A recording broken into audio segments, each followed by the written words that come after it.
TV, on va parler à la fois police et pompiers. C'est-à-dire effectivement qu'on a vraiment sincèrement besoin des deux. Police d'abord parce que ce projet du gouvernement pour la police municipale, plus de moyens, plus de pouvoir, qu'est-ce que ça pourrait changer pour les policiers municipaux mais aussi pour les habitants? Est-ce que c'est une des solutions pour lutter contre le trafic de drogue? Et puis la question aussi des pompiers parce que ce sont désormais 3 départements qui sont placés en vigilance rouge incendie. C'est du jamais vu à cette période de l'été, si tôt dans l'été. Et à l'instant, le directeur général de la sécurité civile disait son inquiétude effectivement sur la situation. On y reviendra largement avec notamment nos envoyés spéciaux partout sur le terrain.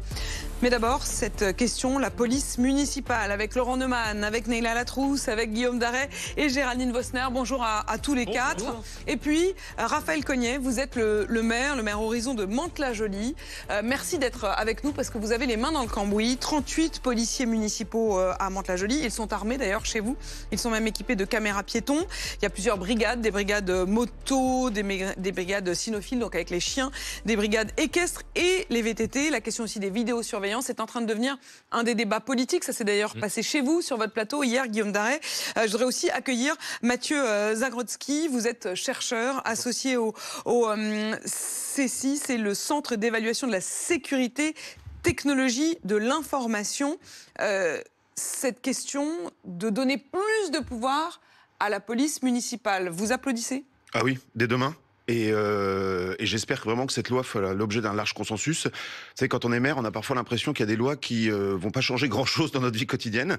Et là, je trouve que c'est un très bon sujet. J'ai écouté le ministre, j'ai lu avec attention ce qu'il faisait. Il y aura sans doute des débats parlementaires, mais sur le principe, vous savez, à Mantes, la police municipale, c'est 25 interventions par jour en ce moment. Temps de réponse moyen, 7 minutes.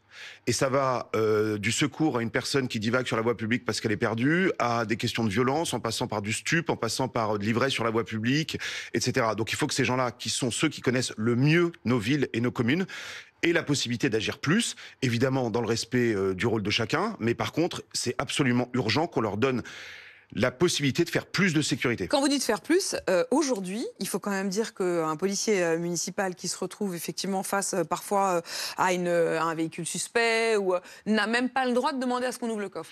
Oui, c'est incroyable. Ils travaillent quand même et ils travaillent beaucoup, mais c'est des gens formés, extrêmement formés. Nous, on les forme quasiment 10 jours par an et par agent. C'est des gens qui sont extrêmement respectueux du droit. C'est loin d'être des cow-boys, loin d'être une milice. Il faut absolument qu'ils puissent, quand ils constatent quelque chose, interpeller, questionner, ouvrir, vérifier. Sinon, on va se retrouver dans des situations où ils seront plus en capacité d'assurer la sécurité quotidienne des gens. Or, ils sont quand même là pour ça. Voilà ce que ça va changer. Il nous l'explique, François-Noël Buffet, le ministre délégué auprès du ministre de l'Intérieur en charge justement de la sécurité du quotidien. C'est son projet de loi. En matière de contrôle, par exemple, c'est la possibilité de pouvoir accéder à des fichiers de façon beaucoup plus facilitée. C'est la possibilité de pouvoir regarder ce qu'il y a dans un coffre de voiture. C'est la possibilité de faire un contrôle d'identité qu'ils ne peuvent pas faire aujourd'hui. C'est la possibilité, demain, de pouvoir délivrer une amende forfaitaire délictuelle pour des gens qui, en trottinette, auraient bousculé, causé un accident sur un trottoir. C'est la possibilité de pouvoir saisir l'usage de stupéfiants sur un constat ou de pouvoir donner une amende à des gens qui occupent illégalement un hall d'immeuble. Aujourd'hui, on répartit comment police municipale et police nationale? Alors, il y a beaucoup plus de policiers nationaux et de gendarmes que de policiers municipaux. Si on met ensemble les policiers nationaux et les gendarmes, je parle que des services actifs, hein, pas des personnels administratifs ou scientifiques, c'est 200 000 personnes. Police, gendarmerie et police municipale n'arrivent qu'en troisième... Exactement. La police municipale, c'est 28 000 effectifs auxquels on peut ajouter ce qui s'appelle les ASVP, ce sont les agents de surveillance de la voie publique. Okay. Donc, en gros, ce sont les gens qui sont chargés de la verbalisation, notamment pour le stationnement, qui sont peu ou prou entre 7 et 8 000. Voilà. Okay. Donc, il y a quand même beaucoup plus d'effectifs de forces de sécurité intérieure au niveau national qu'au niveau municipal. Et aujourd'hui, ils sont parfois armés, mais la plupart du temps non, ça dépend du maire? Alors, ça dépend du maire, exactement. Il y a quand même une montée en puissance de l'armement létal dans les polices municipales. Il y a environ 10 ans, on était à 40%. Oui, c'est ça. Il y a 10 ans, on était à 40%. Aujourd'hui, on est pratiquement à 60%. C'est vrai que les attentats de 2015-2016 ont comment dire, initié cette montée en puissance, cette acquisition en fait d'armes à feu. Et c'est vrai que c'est à la discrétion du maire. C'est une décision qui dépend en fait de la municipalité, chaque municipalité ayant sa doctrine en matière de police municipale, certaines étant, je dirais, plus axées sur l'intervention, justement la recherche du flagrant délit, là où d'autres sont quand même beaucoup plus sur des missions de prévention et de contact. Pourquoi vous avez décidé d'armer votre police, vous, par exemple ? C'est mes prédécesseurs qui l'ont décidé et j'ai continué, mais tout simplement parce que aujourd'hui, toute situation peut déraper à tout moment. Vous arrêtez quelqu'un sur la voie publique parce qu'il a grillé un feu rouge. Vous savez pas qui est cette personne, ce qu'elle peut faire. Et moi, ce que je veux, c'est protéger mes policiers. Il n'y a pas de raison de les envoyer au casse-pipe sans aucune protection. Donc, ils sont armés. Je souligne sur le fait qu'ils sont surformés au fait d'être armés et que pendant l'année, ils font des exercices de tir extrêmement régulièrement. Et je souhaite qu'ils ne se servent jamais de leur arme. Mais je ne peux pas envoyer sur le terrain des policiers qui représentent l'ordre sans aucune protection. Donc c'est pour ça que nous, on a pris cette décision. C'est assez frappant. Effectivement, on entend aussi les témoignages. Ce matin sur RMC, j'ai un policier municipal qui œuvre en Vendée, qui m'a appelé pour témoigner. Alors, il témoignait anonymement, c'est-à-dire qu'il ne peut pas dire la commune dans laquelle il est, parce qu'effectivement, ils ont un devoir de réserve. Mais il disait, je suis parti de la région parisienne pour aller en Vendée. J'ai été muté il y a quelques années. Et il dit, je retrouve aujourd'hui dans des communes de Vendée où je n'aurais jamais imaginé que ce serait le cas, des problématiques de sécurité qui sont celles que je connaissais en Île-de-France. Ce que je trouve très intéressant intellectuellement, c'est qu'il y a 15 ans, jour pour jour quasiment, la droite a supprimé la police de proximité. Et qu'au fond, avec ce projet de loi, elle cherche à la rétablir, mais ce ne serait plus la police nationale, ce serait la police municipale. D'abord, reconnaissez que c'est quand même pour le moins paradoxal que ce soit la droite aujourd'hui qui défende ce projet de loi. Deuxièmement, quand j'entends chez Guillaume Darey, on va peut-être l'écouter, Mathilde Panot qui dit « il faut désarmer, il faut enlever », c'est aussi bête que de dire « il faut que toutes les polices municipales soient armées ». Là, on est sur le terrain de l'idéologie, on ne se préoccupe plus de savoir ce qui est important pour les gens sur le terrain, on fait de l'idéologie. Et d'ailleurs, ce matin, François-Noël Buffet dit l'objectif, c'est pas 100% de policiers municipaux armés, mais c'est de laisser la possibilité au maire de choisir ou non les pouvoirs qu'il souhaite avoir pour sa police municipale et s'il souhaite ou non l'armer. Mais vous êtes d'accord que c'est un aveu d'échec, c'était une erreur de supprimer la police de proximité et on essaye de la faire revenir par la fenêtre en disant on n'a plus les moyens, nous l'État, de payer de nouveaux policiers nationaux, donc on va demander au maire de le faire à notre place. Bon, c'est pas sur ce seul sujet que ça se passe comme ça. La police de proximité... on vous a quand même beaucoup refilé le bébé. Oui, on nous a beaucoup refilé le bébé. Vous savez, moi j'ai 100 personnes à Mantes par jour qui participent de près ou de loin aux questions de sécurité. J'ai mes policiers municipaux, j'ai mes ASVP, j'ai mes médiateurs, etc. Ça nous coûte un argent considérable. Mais la sécurité, je suis désolé, c'est un peu tarte à la crème, c'est la première demande de la population. Je sors d'un cycle de réunion de quartier, notamment dans le quartier du Val-Fouré. Tous les gens qui étaient dans la salle sont pour qu'il y ait plus de caméras. Donc les gens qui vous disent dans les quartiers difficiles, on veut pas d'ordre, on veut pas de caméras, c'est faux. Les gens, ils veulent vivre en paix, que leur voiture soit pas brûlée et aller travailler tranquillement. Donc ceux qui prônent l'arrêt de ce genre de choses, enfin, j'ai envie de leur dire, vous savez quoi, écoutons, parce qu'en l'occurrence, c'était à votre micro, Guillaume, hier, dans l'émission BFM Politique, Mathilde Panot, la chef de file des députés LFI, voilà ce qu'elle dit effectivement de l'armement ou du renforcement des pouvoirs de la police municipale. Si vous élisez un maire de la France insoumise, nous désarmerons la police municipale de votre ville si elle est armée. Oui. Oui. Et nous nous battrons pour qu'au niveau national, il soit réintégré dans la police nationale avec de la police de proximité. Quant aux caméras de surveillance, là aussi, il faut voir dans le cadre des contrats. Mais moi, je le redis, je ne suis pas favorable à ce qu'on mette des caméras de surveillance partout qui n'ont, encore une fois, jamais prouvé leur utilité. Alors, ce qu'il faut reconnaître, Apolline, ça vous le savez comme moi, c'est qu'on est suffisamment habitué à avoir des politiques qui font de la langue de bois. Il faut reconnaître au moins à la France insoumise. Oui, c'est net. Ils répondent à la question, c'est-à-dire que clairement, ils disent, voilà, notre position, c'est ça. Ensuite, c'est aussi la volonté, on disait même dans le programme de l'avenir en commun de Jean-Luc Mélenchon en 2022, c'est dire la police, il faut tout rénover de fond en comble, de la cave au grenier. Donc, c'est exactement dans cette logique-là. Et ça montre aussi que ça va être effectivement, cette question de la sécurité, ça va être l'un des débats, sinon et le débat. Slogan même des manifestations où il y avait eu un slogan qui avait été utilisé qui était la police tue, qui avait été repris par certains députés LFI. Et on parle là de la police municipale, mais un petit peu avant dans l'émission, on avait évoqué évidemment ce qui s'est passé autour de la 69, des affrontements entre des manifestants qui contestaient le projet. Et effectivement, elle expliquait, oui, il ne faut pas venir avec des haches, des boules de pétanque. Néanmoins, c'est l'État qui est responsable de la violence provoquée par les manifestants. Donc ça s'englobe plus largement dans une vision particulière particulière, c'est le moins qu'on puisse dire, de la police. Écoutez ce que dit le ministre Buffet, le ministre en charge de la sécurité, François-Noël Buffet. À chaque fois, j'ai envie de dire Jean-Noël, mais c'est l'autre ministre. Noël. Donc je ne me tromperai pas deux fois. Qui donc répond aux propos de Mathilde Panot. Écoutez. C'est tout à fait scandaleux, irresponsable et par ailleurs complètement faux.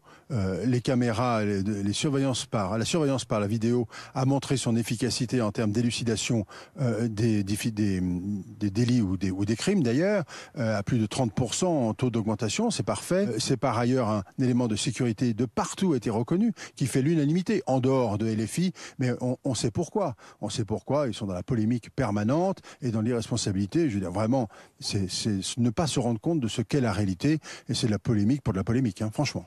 Raphaël Cognet, vous disiez à l'instant que vos habitants sur le terrain, vos administrés, ils vous disent « moi je veux plus de sécurité, je veux plus de police ». Est-ce que les analyses montrent que pour les Français, la question de la sécurité, ça reste une des priorités numéro 1 ? C'est à moi que la question s'adresse, pardon. Vous le chercheur. Vous le chercheur. Oui, alors effectivement, c'est aujourd'hui dans la plupart des enquêtes d'opinion, la question de sécurité quotidienne, enfin de sécurité en général, arrive en tête, devant les questions de pouvoir d'achat globalement. Donc, je suis pas surpris par ce que dit. Les questions de pouvoir d'achat. Devant les questions de pouvoir d'achat, oui. Oui, globalement, c'est. Et quel que soit le territoire. Alors, je ne saurais pas vous dire par territoire. Au niveau national, en tout cas, c'est la situation, enfin c'est la thématique qui prédomine. Et c'est vrai que les municipales vont en grande partie se jouer là-dessus. C'est dans 6 mois. C'est quelque chose qui est central. En fait, c'est le coup d'envoi là. On le sent bien d'ailleurs. Oui. Hein. C'est totalement le coup d'envoi. Toutes les problématiques, si j'ose dire, de politique nationale vont se municipaliser et voir comment ça se décline dans notre commune. Les maires face à l'insécurité. Demain, ce sera aussi, j'imagine, les maires face à l'écologie, comment on fait, les maires face aux problèmes de budget, comment je gère ma commune alors que, permettez-moi le terme, j'ai plus un rond. On sent que ça va vraiment être le début de la campagne. Néla. Je suis étonnée par votre étonnement sur la France Insoumise, parce que, à dire vrai... non, c'est tout à fait cohérent. C'est cohérent avec l'ensemble de leur programme, qui est de dire qu'en réalité, l'échelon national, ce qui existe, ou ce qui existe à niveau individuel, municipal, etc., doit être nationalisé. C'est ce qu'ils proposent sur le médicament, c'est ce qu'ils proposent sur l'eau, c'est ce qu'ils proposent sur la sécurité. 24 000 policiers municipaux qui repassent dans les effectifs de la police nationale et qui sont redispatchés en police de proximité. Là où c'est intéressant, je vois qu'il y a 2 points qui sont intéressants dans la position de la France Insoumise. La première, c'est que quand on voit la gauche aux affaires, c'est plus compliqué en général entre les positions idéologiques, les dogmes, les promesses de campagne et l'application. Ce que je trouve le plus intéressant, c'est quand on regarde ce qui s'est passé avec les villes écolos. Les villes écolos qui, dans leur programme initial, avaient pour la plupart dit qu'ils désarmeraient ou qu'ils n'armeraient pas la police municipale, et que ce soit à Bordeaux ou à Lyon, la décision a été faite par pragmatisme. C'est-à-dire qu'ils disent tous, en fait, on s'est rendu compte que la réalité, alors pas, je dis tous, ceux qui prennent cette décision-là, Éric Piolle, par exemple, il en existe quelques-uns qui n'a pas du tout changé d'avis, malgré pour le coup une ville où les questions de sécurité mais qui est sont sur la même importantes. position que la France Insoumise, c'est-à-dire dans un débat avec le ministre de l'Intérieur régulièrement, en disant c'est pas ma compétence, ça doit être la compétence nationale. Deuxième point. La France Insoumise entre en campagne avec une promesse qui en réalité lui coûte pas cher, puisque les élections intermédiaires ne sont pas favorables à la France Insoumise. Quand on discute avec des membres de LFI, il y en a assez peu qui vous disent... grand-chose pour ces non, donc c'est d'autant plus facile de tenir une position idéologique qui effectivement n'est pas... Il n'y a pas de retour d'expérience d'élus LFI sur le terrain, il y a assez peu de maires, etc. Donc c'est d'autant plus facile d'endosser cette position-là quand vous ne prétendez pas effectivement diriger des conseils municipaux. Non, bien sûr, on voit que LFI poursuit en fait sa stratégie électorale qui est celle de la construction d'un récit et d'une réalité alternative dans lequel il n'y a pas de problème il n'y a pas de problème de délinquance, il n'y a pas de problème d'immigration, il n'y a pas de problème de sécurité, l'origine des violences et l'État qui se rendrait coupable de violences policières systémiques. Donc voilà, il faut tenir ce récit alternatif qui n'aura effectivement que peu de conséquences puisqu'ils n'ont pas de grands espoirs pour les municipales. En revanche, c'est intéressant parce qu'on voit que ça peut faire exploser ces coalitions de gauche qui vont avoir beaucoup de mal à expliquer ce récit mensonger en fait sur le terrain à une population qui vit au quotidien. Comment va se passer la coalition? Les maires sur le terrain qui ont beaucoup réagi, notamment les maires socialistes, par exemple Mickaël Delafosse à Montpellier, qui a réagi en disant qu'il était en absolu désaccord avec les propositions de la France Insoumise, justifiant que la police municipale, ça lui permet d'intervenir partout. On sent que c'est là où dit Emmanuel Valls disait qu'il y a des gauches irréconciliables. Mais ce que je trouve assez intéressant d'ailleurs, Raphaël Cognier, c'est que finalement, quand on écoute tout ça, vous êtes maire Horizon. On va dire quoi, centre droit, oui, c'est ça. Et vous avez, à mon avis, plus en commun avec le maire socialiste de Montpellier. Ou même Karim Bouamrane, j'ai vu madame, parce qu'on a les mêmes problèmes. Qu'il y ait des sujets idéologiques, c'est normal. La politique, c'est fait pour ça. Et c'est pas mauvais qu'il y ait de l'idéologie. Mais dès que vous avez été maire 5 minutes, vous comprenez que mettre une caméra à un carrefour pour faire en sorte que s'il y a une personne âgée qui traverse et qui est complètement perdue, et ça arrive toutes les semaines à Mantes-la-Jolie, comme dans toute la France, on puisse la voir, envoyer une équipe et intervenir. Voilà. Quand vous intervenez sur des violences intrafamiliales. Oui, enfin là, j'aime bien parce que vous prenez un exemple un peu genre, non, c'est sympa, on va s'occuper de la vieille dame. Mais ça fait partie. Oui, mais, ça fait partie. Mais là, j'imagine que quand même, quand Mathilde Panot réagit, elle ne pense pas trop à ça. On va prendre un autre exemple. Vous avez des caméras en centre-ville à Mantes. Quand vous voyez quelqu'un commence à avoir un comportement suspect devant des commerces, qu'est-ce qui nous le montre? C'est les commerçants et c'est la caméra. Et ça déclenche des interventions. Vous savez, moi, ce qui se passe chez les gens, dans leur jardin, dans leur appartement, je m'en fiche. Ce que je veux, c'est que la voie publique, elle soit safe. Parce que si c'est pas le cas, tout ce qu'on fait, ça sert à rien. Reconnaissez que la problématique n'est pas tout à fait la même à Mantes-la-Jolie ou dans mon petit village du Var. Dans mon petit village du Var, il y a 4 policiers municipaux. Je peux vous dire que le maire, il ne demande pas à ce qu'on les réintègre dans la police nationale. Et c'est pour ça. Oui, mais alors attention, parce que moi, j'ai eu le policier municipal tout à l'heure de Vendée. Honnêtement, pendant longtemps, on n'aurait jamais imaginé qu'en Vendée. Voilà, et tout d'un coup, il disait, moi, je suis à nouveau confronté notamment à la question du trafic de drogue. Le problème, c'est la taille de drogue. Non, mais dans les villages. C'est la taille de la ville, c'est le village, c'est combien il y a d'habitants, quelles sont les problématiques du territoire. Et c'est pour ça que c'est bien qu'on ait le choix.